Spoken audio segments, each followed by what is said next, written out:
नमस्कार, अफसरनामा में आपका स्वागत है। आज के हमारे मेहमान हैं 2006 बैच के भारतीय राजस्व सेवा के अधिकारी लोकेश कुमार लिल्हारे।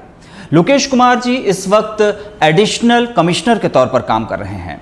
अपने लंबे कार्य अनुभव के बीच उन्होंने एक ऐसे अधिकारी के तौर पर पहचान बनाई है जो समाज के विभिन्न वर्गों के लिए काम करते हैं। वो शिक्षा के क्षेत्र में पूरे मध्य प्रदेश में काम कर रहे हैं। मध्य प्रदेश के अलावा दूसरे राज्यों में भी वो अपने एजुकेशनल कैंपेन के जरिए बच्चों के बीच, युवाओं के बीच, नौजवानों के बीच खासी पकड़ रखते हैं। लोकेश जी, आपका बहुत बहुत स्वागत है बंसल न्यूज़ पर। बहुत बहुत धन्यवाद निशांत जी। जी, सबसे पहला मेरा आपसे सवाल होगा, जिस तरीके से आपने एक लंबी यात्रा तय की है, एक छोटे से गांव से, सामान्य परिवार से निकलकर आपने मुकाम हासिल किया है, सबसे पहले मैं आपकी जर्नी के बारे में जानना चाहूँगा, आपके परिवार के बारे में जानना चाहूँगा। निशांत जी, मैं रहने वाला तो बालाघाट ज़िले के जाम लालबर्रा का हूँ। मेरा एजुकेशन मलाजखंड महोगांव में हुआ है। मेरे फादर वहीं शिक्षक थे और वहीं से एक जो मन में होता है, हर किसी बच्चे के मन में होता है कि जीवन में सफल हो, आगे बढ़े। तो सफलता का आधार पहले मैंने खेल बनाया था। पहले मैं क्रिकेट खेला करता था और कुछ कारणों से जब क्रिकेट में सफल नहीं हो पाया तो देन मैंने सोचा कि कमिश्नर या कलेक्टर बना जाए और उसी दिशा में आगे बढ़ गए और सफल हो गए। किस तरीके की बाधाएं आई? चूंकि आपने बताया कि आप स्पोर्ट्स में रुचि रखते हैं और स्पोर्ट्स के बारे में कहा जाता है कि खेल हमें जीतना सिखाते हैं, साथ ही हमें हारना भी सिखाते हैं। तो ये जो स्पोर्ट्समैनशिप है, ये किस तरीके के लिए आपके लिए मददगार साबित हुई और किस तरीके से आप अपनी राह पर आगे बढ़ते चले गए? जैसा कि आपने पहले कहा बाधाओं की बात, तो मैं आप जानते हैं मलाजखंड महोगांव एक बड़ा शहर नहीं है। एजुकेशन भी हिंदी मीडियम में हुई और यूपीएससी जैसे एग्ज़ाम के साथ छोटे शहरों से निकाल पाना, वो भी सन 2000 के पहले की बात हम करें तो उस समय संभव नहीं था, या ऐसे मोटिवेटर नहीं मिलते थे जो इस सर्विस के बारे में बता पाए। लेकिन लगा कि कुछ करना चाहिए। जब मैंने सोचा कि मुझे जाके बाहर तैयारी करना चाहिए, इंदौर जाना चाहिए, दिल्ली जाना चाहिए, उसी समय फादर का देहांत हो गया। छोटे शहरों से होने के कारण, हिंदी माध्यम से होने के कारण अंग्रेजी और कॉम्पिटिटिव एग्ज़ाम्स हमेशा एक बड़ा हुआ रहता था दिमाग में। फादर के देहांत के बाद ये और कठिन हो गया, लेकिन हाँ, मन में जज्बा था, कुछ करने की ताकत थी, कुछ करने की प्रेरणा थी और बस लग गए और सफल हो गए। रही बात स्पोर्ट्स का, मेरे जीवन में क्या योगदान रहा। देखिए, मैं बचपन से ही स्पोर्ट्समैन रहा। क्रिकेट मैंने बचपन से खेला है, फुटबॉल और हॉकी खेला है, अब मैं गोल्फ खेलता हूँ। तो गोल्फ में एक बड़ी अच्छी सी बात होती है, बॉल आपकी होती है, क्लब, स्टिक जिससे हम मारते हैं उसे क्लब कहते हैं। गोल्फ में क्लब आपका होता है। आपकी स्टाइल पर डिपेंड करता है कि बॉल कितनी अच्छी जाएगी, आप जीतेंगे या हारेंगे। तो जीवन भी एक गोल्फ की गेम की तरह है। ईश्वर ने जीवन आपको दे दिया है, अब इसे किस रूप में आप ले जाकर इस जीवन को जीतते हैं या हारते हैं, यह आपके ऊपर निर्भर करता है। तो खेल हमें जीतना भी सिखाता है, संघर्ष करना भी सिखाता है और हार कर स्थिर रहते हुए पुनः अपने आप को मजबूत करके लक्ष्य को प्राप्त करना भी सिखाता है। तो खेल एक ऐसा माध्यम है जो जीवन के हर क्षण को जीता है और आपको आगे बढ़ना सिखाता है। तो खेल ने मेरा बहुत साथ दिया। बिल्कुल, स्टिक आपके हाथ में रही। आज एक बड़ी कैपेसिटी में आप काम कर रहे हैं, एडिशनल कमिश्नर के तौर पर काम कर रहे हैं, युवा अधिकारी हैं।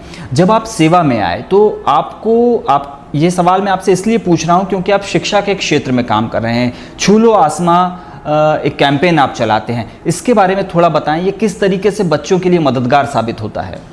देखिए निशांत जी, जब मैंने एग्ज़ाम निकाली तो मैंने कहा ना कि मैं बहुत पिछड़े क्षेत्र से था, हिंदी माध्यम का था, स्पोर्ट्समैन था। ये तीनों ही चीज़ें यूपीएससी के स्टूडेंट के लिए एक प्रकार से नकारात्मक होती हैं। लेकिन एक समय आया जब मेरे फादर का देहांत हुआ और मैंने सोचा कि नहीं, अब कुछ अच्छा करना है। तो मुझे बहुत सारे मेरे अपने बड़े भाइयों ने सहयोग किया जो ऑलरेडी तैयारी कर रहे थे या किसी छोटी एग्ज़ाम में सेलेक्ट हो गए थे। आज उन्हीं के सहयोग का प्रतिफल है कि मैं यहाँ पे एग्ज़ाम निकाल पाया और यहाँ तक पहुँच पाया। जब मैं इस एग्ज़ाम को निकाला तो मुझे ये समझ में आया कि नहीं, गाँव के लोगों में योग्यता भी होती है, क्षमताएँ भी होती है, ताकत भी होती है, वो अधिक व्यवहारिक अधिकारी होते हैं। बस आवश्यकता है उनको मोटिवेट करने की, उनको ये दिखाने की कि आप में भी वो क्षमताएं, आप में भी वो योग्यता है और यदि आप ठान लें तो आप किस बड़ी से बड़ी एग्ज़ाम को भी निकाल सकते हैं। तो मैंने यही सोचा कि एक जामवंत की भूमिका निभाई जाए। हर बच्चे में भगवान हनुमान होता है, बस उसको उसका ज्ञान नहीं होता, आभास नहीं होता। तो मेरे जैसा अधिकारी जो उस नीचे स्तर से निकल कर बाहर आया है, यदि वो जामवंत की भूमिका निभाए और हर बच्चे को मोटिवेट करे, उनको सही दिशा में आगे बढ़ाए, तो हर कोई हमारा बच्चा हनुमान बन सकता है और हमारे इस देश के विकास में योगदान दे सकता है। तो इसी कारण से मन में बात आई कि योग्य बच्चों को अगर दिशा दे दी जाए, उनको मार्गदर्शन दे दिया जाए, तो वह अपने सपनों की उड़ान उड़ सकते हैं। तो छू लो आसमान किसने रोका है, और कुछ नहीं, एक कॉन्सेप्ट है उन अंडर प्रिविलेज्ड बच्चों को मोटिवेट करने का, गाइड करने का, दिशा देने का, ताकि वह भी अपने सपनों की उड़ान उड़ सकें, वो भी अपनी योग्यता के आधार पर अपने लक्ष्यों को प्राप्त कर सकें, अपने सपनों को प्राप्त कर सकें। लगभग ऐसे कितने बच्चे होंगे जो आपके इस मिशन कहें या कैंपेन कहें, इससे लाभान्वित हो चुके हैं? किस तरीके की प्रतियोगी परीक्षाओं का वो हिस्सा बनते हैं, और आप खुद उसमें डायरेक्टली या फिर इनडायरेक्टली किस तरीके से इन्वॉल्व रहते हैं उन्हें मोटिवेशन देने के लिए? बच्चों की संख्या तो मुझे एकदम से मैं नहीं बता पाऊंगा, लेकिन मैं इतना कह सकता हूं कि मध्य प्रदेश के हर एक जिले में कम से कम एक अधिकारी छू लो आसमान किसने रोका है कि मुहिम से जरूर बैठा है। नवोदय जागृति अभियान जो इस छू लो आसमान किसने रोका है बैनर के अंतर्गत किया गया, जितने भी मध्य प्रदेश और 11 राज्यों में मुहिम चल रही है, वहां के जितने नवोदय स्कूल हैं, कम से कम एक बच्चा नवोदय में इस अभियान के तहत निकला हुआ बच्चा आगे बढ़ रहा है। इसके साथ साथ NMMS के एग्जाम में भी हर जिले से कम एक बच्चा जरूर निकला है। और लगातार हमारा यह अभियान नीट, JEE, IIT और अन्य कॉम्पिटिटिव एग्जाम को लेकर हो रहा है। हर क्षेत्रों में बच्चे निकल रहे हैं, और अब निकले हुए बच्चे ही छू लो आसमान के आधार बन चुके हैं, और वो अन्य बच्चों को मोटिवेट कर रहे हैं। तो संख्या तो नहीं बता पाऊंगा, लेकिन आपको इतना कह सकता हूं कि एक ऐसा मुहिम है जो घर घर तक पहुंच चुकी है। आपकी बेटर हाफ भी इस मुहिम में आपका साथ दे रही हैं। आपने नवोदय जागृति अभियान का भी जिक्र किया।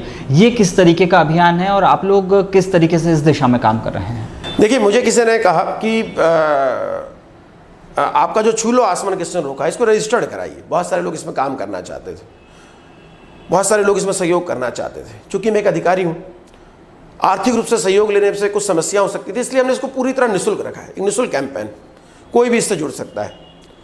मुझे लगा कि मेरी वाइफ की बहुत इच्छा थी कि वो एजुकेशन के सेक्टर में काम करे, विशेषकर महिलाओं के मोटिवेशन में काम करे, उनको आर्थिक रूप से स्वतंत्रता प्रदान करें, उनको आर्थिक रूप से मजबूत करें।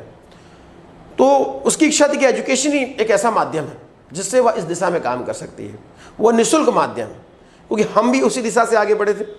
मेरी वाइफ ने भी MBA किया हुआ है, सिविल सर्विस की तैयारी की है, प्राइवेट सेक्टर में जॉब भी कर रही है, उसका अनुभव प्राइवेट सेक्टर का भी है, गवर्नमेंट सेक्टर का भी है। तो उसने इस बैनर के तहत काम करना चालू किया, और नवोदय जागृति अभियान, एक अभियान की शुरुआत हमने आज से 4 साल पहले की। हमारा ये मानना था कि जब हमने देखा UPSC, PCS या कॉम्पिटिटिव एग्जाम की जब हम तैयारी करते थे, अक्सर शहर के बच्चे और अच्छे स्कूल में पढ़े बच्चे, उनमें अधिक योग्यता होती थी, उनकी फिनिशिंग अधिक अच्छी होती थी, उनका एक्सपोजर अच्छा होता था। तो अगर इस तरीके से हम काम करें तो हमें समझ में आता था कि शहर का बच्चा या अच्छे परिवार का बच्चा या अच्छे स्कूलों में पढ़ा बच्चा ही हमारा कॉम्पिटिटिव एग्जाम निकाल सकता है। लेकिन ऐसा सोचे तो गरीब का बच्चा या गाँव का बच्चा आगे नहीं बढ़ पाएगा। और मैंने आपसे बोला ना कि व्यवहारिक जीवन का अनुभव, जब सर्विस में जाने के बाद हमारी जो ट्रेनिंग कराई जाती है, व्यवहारिक ट्रेनिंग, बिहेवियरल ट्रेनिंग, मेरा मानना है कि एक गांव के बच्चे में वो बिहेवियरल एस्पेक्ट तो बचपन से होता है कि क्या समस्याएं हैं, व्यक्ति कैसा संघर्ष करता है, गांव में एग्रीकल्चर में क्या समस्या है, गांव में इंफ्रास्ट्रक्चर में क्या समस्या है, गांव के बच्चे में हेल्थ और एजुकेशन में क्या समस्या है। उसे तो ट्रेनिंग देने की आवश्यकता नहीं, वो तो ट्रेन हो चुका होता है। लेकिन वहाँ का बच्चा अधिकारी होकर डिसीजन मेकिंग लेवल पे आएगा तो वो अधिक व्यवहारिक रूप से काम कर पाएगा। मैं ये नहीं कहूँगा कि शहर का जो बच्चा अधिकारी बनता है वो अधिक व्यवहारिक नहीं होगा, लेकिन गाँव का बच्चा अधिक अच्छे से करीब से उन चीज़ों को समझता है। और हमारा देश भी 80% गाँव में निवास करता है, और गवर्नमेंट की जो बेसिक फिलॉसफी है कि गाँव का वो बच्चा जो अंडर प्रिविलेज है, जिसमें योग्यता तो है लेकिन जिसको अवसर नहीं मिलते, उसको लाभ मिले, उन बच्चों को नॉलेज ही नहीं था इन एग्ज़ाम्स के बारे में, इन स्कूलों के बारे में। तो हमने ये मुहिम चलाई कि पहले हम इस बोर्डिंग स्कूल के बारे में गांव-गांव में मैसेज करेंगे। और जब बच्चे को हमने पढ़ाया उसमें 2 बच्चों का सिलेक्शन हुआ। जिन बच्चों का सिलेक्शन नहीं हुआ, हमने देखा कि उन बच्चों ने क्या सीखा। उन बच्चों ने जो हर कॉम्पिटिटिव एग्ज़ाम में आती है, 12वीं 8वीं के बाद NMMS एग्ज़ाम में, 10th 12th के बाद अभी CUET का एग्ज़ाम हो रहा है उसमें, और कोई भी कॉम्पिटिटिव एग्ज़ाम्स में, असेसमेंट रीजनिंग, अनसिन पेसेस, या हम न्यूमेरिकल्स की बात करें, या हम कहें सामान्य अध्ययन की बात करें, ये सब चीज़ें कहीं ना कहीं हर अब छोटे छोटे एग्जाम्स में आ रही हैं।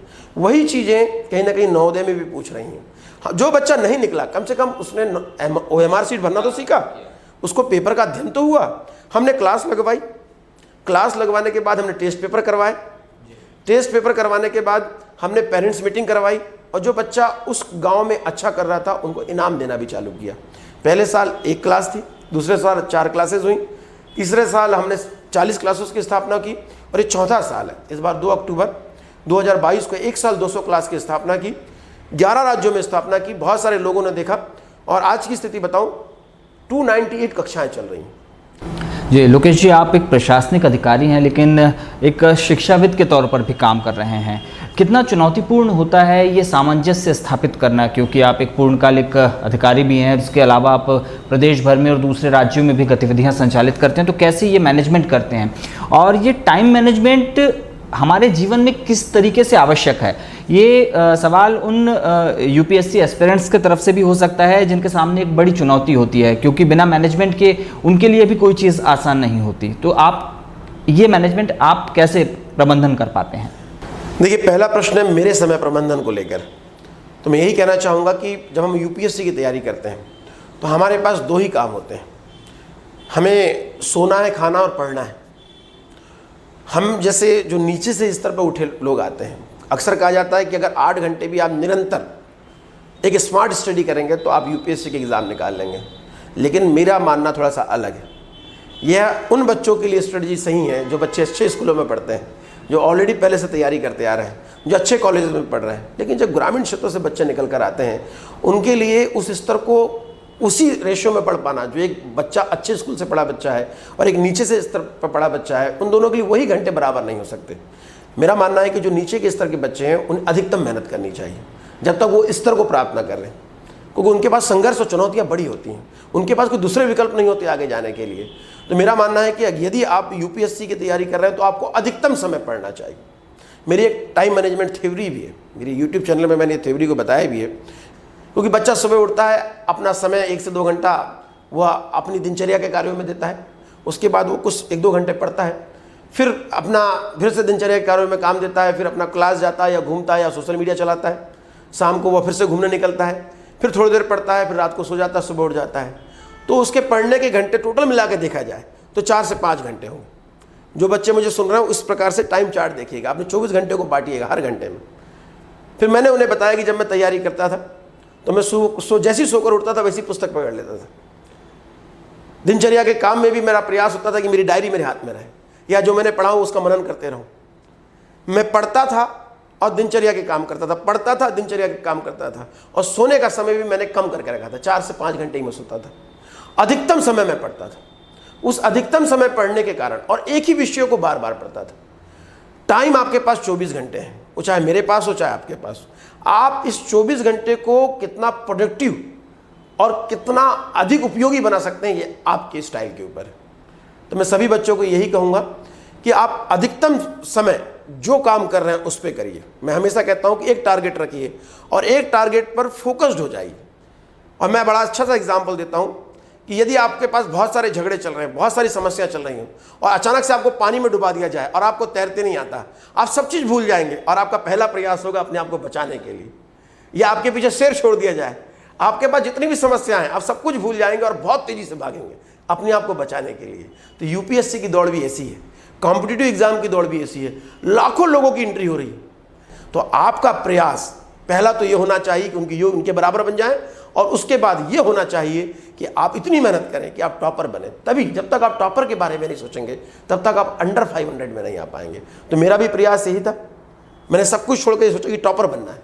जब आपके अंदर ये बात आ जाएगी कि मुझे टॉपर बनना है और अपने आप में कॉन्फिडेंस होगा, आप अपनी गलतियों को सुधार करेंगे और लगातार प्रयास करेंगे, तो आपको सफल होने से कोई नहीं रोक सकता। सफलता का एक ही सिद्धांत है, दम से मेहनत करिए, लक्ष्य टारगेट डिसाइड करिए और अपनी गलतियों से सीखिए। सफलता आपको मिल जाएगी। 1.5 दशक पहले लगभग जब आप तैयारी करते थे या जब आप सेलेक्ट हुए थे यूपीएससी में, और आज के दौर में काफ़ी परिवर्तन आया है।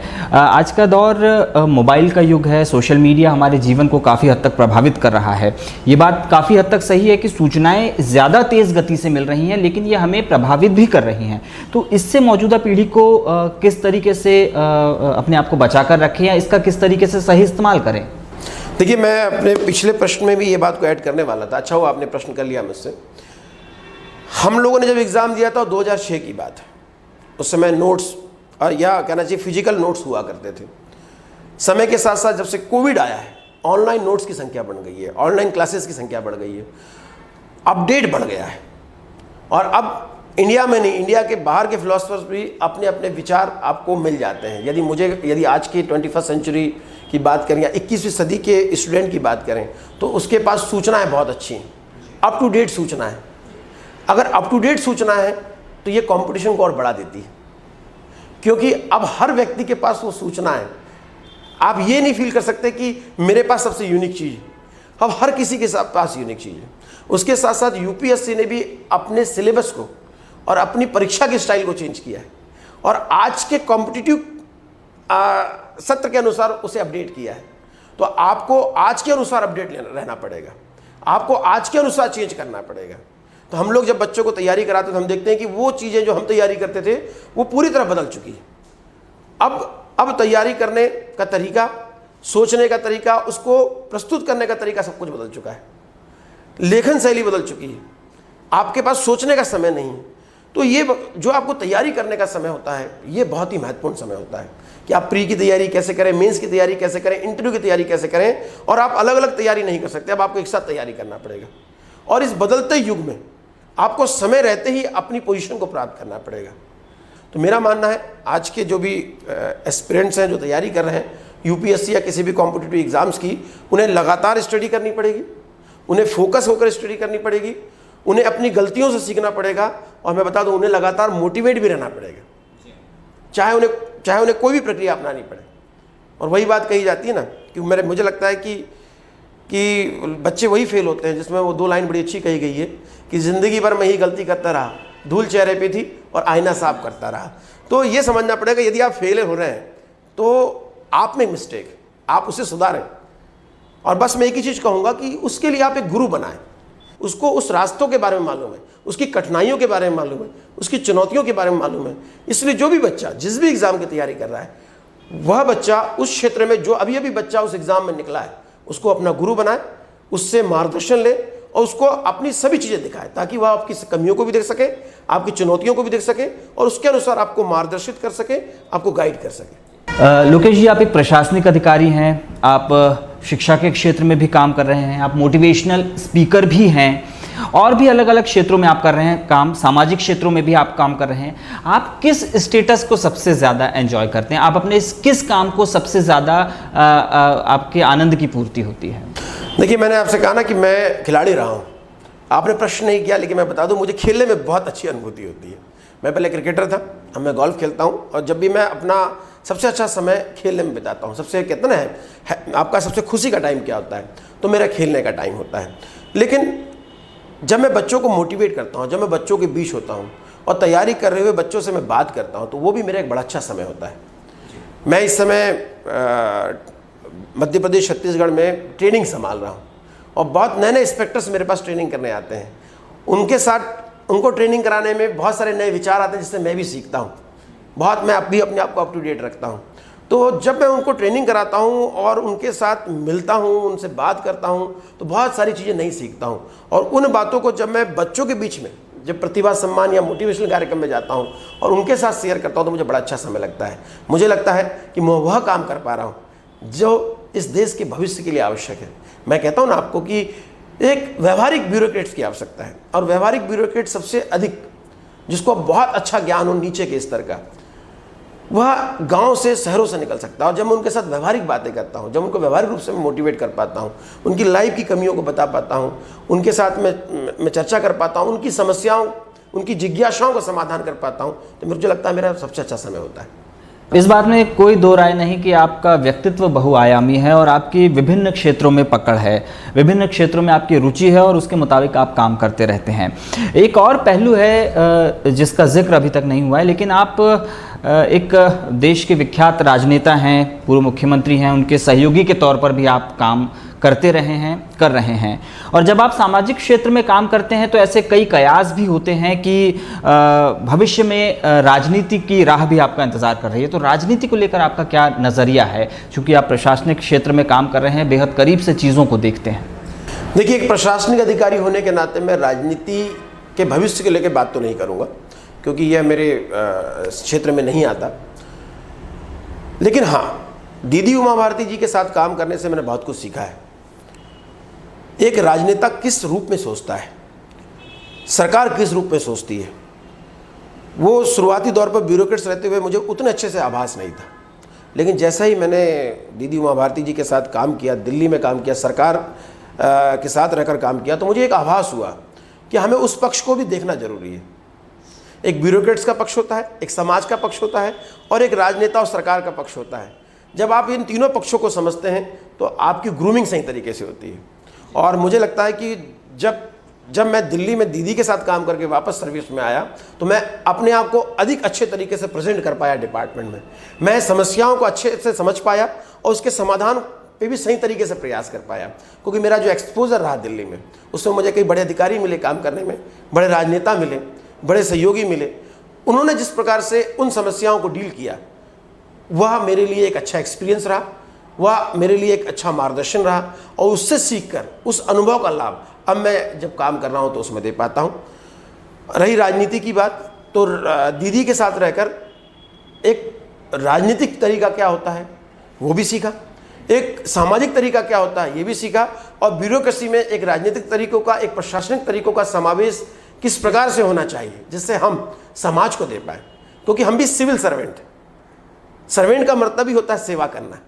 तो हमारा भी काम है सेवा करना, प्रशासनिक सीमाओं में रहकर सेवा करना। तो दीदी के साथ रहकर राजनीतिक और कहना चाहिए सरकार की मंशा को भी समझ पाए, उस आधार पर हम प्रशासनिक सेवाएं दे पाए, ये एक बड़ा अच्छा अनुभव हुआ मेरा। बिल्कुल। एक अंतिम सवाल लोकेश जी मैं आपसे पूछूंगा, चाहे कोई 12वीं का विद्यार्थी हो, कॉलेज में अध्ययनरत कोई छात्र हो जो आगे यूपीएससी या किसी अन्य प्रतियोगी परीक्षा की तैयारी कर रहा हो, या कोई प्रशासनिक अधिकारी हो, या फिर और कोई दिगर क्षेत्र में काम कर रहा व्यक्ति हो, सीखने को लेकर हमारा दृष्टिकोण कैसा होना चाहिए? ये पूरे जीवन पर्यंत हमारी इस प्रोसेस को हम किस तरीके से बनाए रखें ताकि हम में जो बेहतरी है वो बेहतरी और विकसित होती चले? देखिए, बड़ी अच्छी 2 लाइनें हैं। ख्वाहिशों से नहीं गिरते फूल झोली में, कर्म की साख को हिलाना होगा। कुछ नहीं होता अंधेरे को कोसने से, खुद के हिस्से के दिए तो खुद को ही जलाना होगा। आप मेहनत करेंगे तो आप सक्सेस होंगे, एक सिंपल सा सिद्धांत है। दूसरा सिद्धांत है कि जब भी आप अच्छा करने का प्रयास करेंगे, समस्याएं और चुनौतियां आपके सामने आएंगी, आपको उन चुनौतियों का सामना करना पड़ेगा। यदि आपको बड़ी जगह पे पहुंचना है, अगर आप बड़े सपने देखते हैं, तो समस्याएं भी बड़ी होंगी, चुनौतियां भी बड़ी होंगी। तो उस चुनौतियों के समाधान के लिए आपकी मेहनत भी बड़ी होनी चाहिए। आपकी मेहनत जितनी बड़ी होगी, आपका समर्पण जितना बड़ा होगा, उतनी ही सफलता आपके नज़दीक होगी। सफलता का कोई शॉर्टकट नहीं, सभी लोग कहते हैं, और मैं भी यही कहना चाहता हूं कि सफलता का कोई शॉर्टकट नहीं होता। हाँ, आपकी मेहनत, आपका समर्पण और अपनी गलतियों से सीखकर उसमें सुधार करते हुए लगातार प्रयास या स्मार्ट वर्क ही आपका सफलता का आधार होता है। तो बहुत ही सामान्य बात है। रामचरितमानस में भी बड़ी अच्छी बात कही गई है। जब लक्ष्मण जी भगवान राम के साथ वनवास जाने की इच्छा रखते हैं तो माता सुमित्रा से बोलते हैं कि क्या मैं वनवास जाऊं? तो माता सुमित्रा चौपाइयों में बड़ी अच्छी लाइन बोलती है, अवध वहां जहां राम निवास हो। मेरा मानना है कि यदि आप अच्छे हैं, आप अच्छे काम करते हैं, यदि आप में समर्पण है और कुछ करने का जज्बा है, तो आपको अयोध्या बसाने का या राम राज्य बसाने की आवश्यकता नहीं है। आप अच्छा काम करेंगे तो वहीं राम राज्य बस जाएगा, वहीं अयोध्या बस जाएगी। चलिए, बिल्कुल लोकेश जी, आपसे बातचीत के दौरान एक बात समझ में आई कि आप जिस तरीके से काम करते हैं वही काम आपको अलग पहचान दिलाता है। आप विभिन्न क्षेत्रों में काम कर रहे हैं, अपने दायरे से बाहर अपने पूरी क्षमताओं के साथ काम करने की कोशिश करते हैं और जब वो काम पूरा हो जाता है तो अपने दायरे का और विस्तार करते चलते हैं। लोकेश कुमार लिल्हारे IRS अधिकारी, युवा अधिकारी हैं जो प्रशासनिक सेवा में रहते हुए शिक्षा और समाज के क्षेत्र में बेहतर काम कर रहे हैं। लोकेश जी, आपका बहुत बहुत शुक्रिया हमारे साथ आज इस बातचीत में शामिल होने के लिए। बहुत बहुत धन्यवाद निशान जी।